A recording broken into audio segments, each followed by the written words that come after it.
Alright, what's going on, guys? Trev back again, here to bring you another video. This one's going to be doing my weekly review for the first episode of Gotham Season 3. This is for the premiere. Episode 1, it's called Better to Reign in Hell.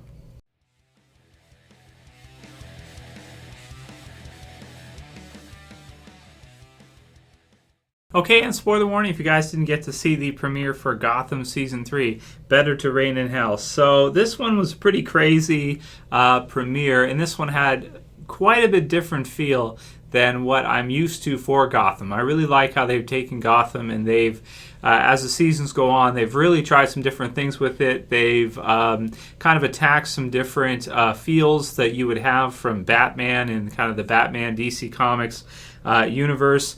You can do a lot of different things with Batman. You can have kind of the more gangster mob type story that you'll get with like a character like Falcone earlier on in the early seasons. You can do kind of the supervillain stuff with kind of the Mr. Freeze, or, like we got to see a lot of them in this episode with Fish. You can do sort of some of the crazy kind of Arkham Joker type stuff.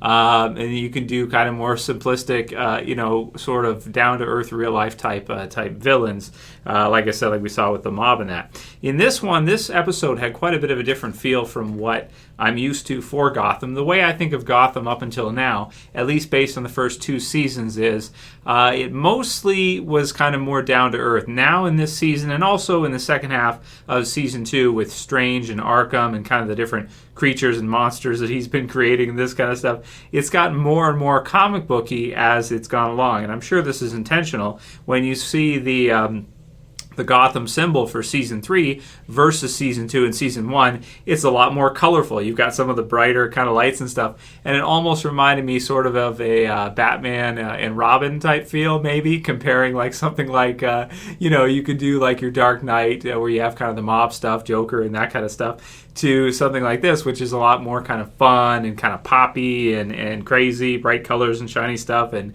all kinds of crazy things happening that are a lot of fun. In this one, we get to see Fish's group, where she has a whole a whole group of different crazy villains that like Marv, that have different powers and can do different things. Like we get one guy who's kind of like almost like a vampire bat type thing. He doesn't get burnt by sunlight, but he's got like the fangs and he like attacks Gordon like this, and he's got wings as he goes out to go out the window and stuff. So there's some really comic booky element stuff in this one, definitely more so than the earlier stuff in Gotham. It starts off in the beginning way more kind of serious and down to earth, and now it's getting pretty crazy, pretty wild in this premiere.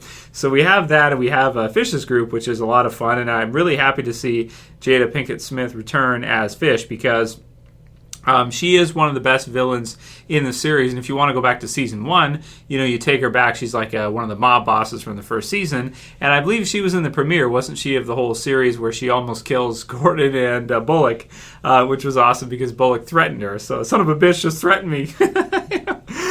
So she's great. I like her a lot, and I like to see her in this one. We also have kind of the clone version of Bruce that I want to say is Thomas Wayne. Now, that's not officially confirmed or anything, but Hugo did say that Bruce looked just like his dad. And we know that Hugo had a great relationship with Thomas, and they were close in this kind of deal. So I'm thinking that maybe he cloned Thomas. So even though he looks like Bruce, it's probably some kind of clone of his dad. That's what I'm thinking anyway. We'll see how that goes and what happens with that.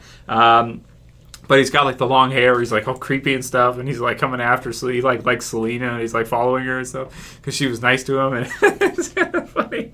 It's really comic booky. So I'm excited to see what they do with that. Then we've got, speaking of comic booky stuff, we've got the Court of Owls, which are making their appearance in the series now, and kind of it being shown that they are behind the Wayne murders, and that Bruce's track all the way down through the series to try to find out what happened to his parents has led him to look for the Court of Owls. And we don't know the guy that she sent after him. I don't think she said his name, but I get the impression he's like Talon or something like that. From the comics, if you've read Batman Court of Owls, it's like a secret society, so to speak, and they're behind some of the big stuff that happens in Gotham, which I like that a lot. I think it makes a lot of sense, rather than it just being some kind of random happenstance that his parents are killed, being as how wealthy and everything they are. We actually find out that that's not the case at all. It's actually, a conspiracy, this kind of deal. So that's fun, and I like it, and I'm interested to see what happens with that, going forward this season. And Bruce, of course, we know it's like, of course, Bruce is going to survive. They're not going to kill off Bruce in Gotham, but it'll be fun to see what happens with him in the Court of Owls now that he's been taken. And that was probably the most exciting part of the episode at the end when that happens. That said, this episode is jam-packed with different things that happen, so I'll try to cover everything, give my thoughts. So I liked all the stuff with the Court of Owls, liked the stuff with Bruce. It was nice to see him again. It was nice to see the scene with him and Selena. And then we had Poison Ivy. So Poison Ivy, it seems in this one, maybe starting, you want to speak about more comic booky type elements, maybe starting her transition more so now after being dumped in some kind of sewage type of plant system or something, I don't know. By was it the girl with the super strength that goes after her. So there's that. Let's see. We have the stuff with the Riddler. So we have the stuff with the Riddler, the stuff with Barbara, the kind of weird love triangle that's going on between Butch and Tabitha and Barbara is fun, and the stuff between Penguin putting out the word that he'll give $1 million to anybody who can get fish. And, of course, the stuff with Jim, where he finds that Lee has actually fully left him 100% and is now in a new relationship, and he has been replaced, so to speak. Leaving him in a kind of shattered state where he goes back to Gotham, but this time as a bounty hunter that is kind of purposeless, doesn't have any kind of purpose in his life. He's got like the leather jacket on and stuff, and he's like going around hunting down the escapees from Arkham. So it's pretty fun, and I like the lines with him and Bullock, as always. Bullock's always funny. And Barnes, who looks like he's not in very good shape at this point after everything that's been going on. Let's see, make it worth my while. We've got the new Veronica, is it Veronica Vale? That's I think that's the name of the character, Valerie Vale, which reminds me of Vicky Vale from the 1989 Batman. I'm sure they did that on purpose. Who's a news reporter in the 1989 Batman movie with Michael Keaton. Kim Basinger, Vicky Vale. Yeah, so this one's Asian, and her name's Valerie Vale. So that's kind of interesting and kind of cool to see, and she's kind of used as a plot device to sort of give us an action sequence where we lose Peabody, who gets killed in this one by Marv. It's fun. So, crazy premiere all over the place. The score was kind of nuts too. Very poppy, very different from what I'm used to in terms of a feel for Gotham. Still liked it, still thought it was fun, and it definitely wasn't boring, that's for sure. That's one thing you can say about it. It was pretty jam-packed. It was pretty fast-paced. All kinds of crazy stuff happening.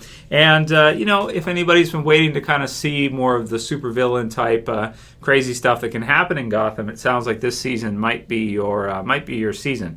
I like it both. I like it when they get kind of nuts, like with the Hugo Strange stuff and all the supervillains with the powers and stuff like that is fun. And I also like it, too, when you have kind of the more regular drama-based stuff with the mob and stuff, so it's fun too.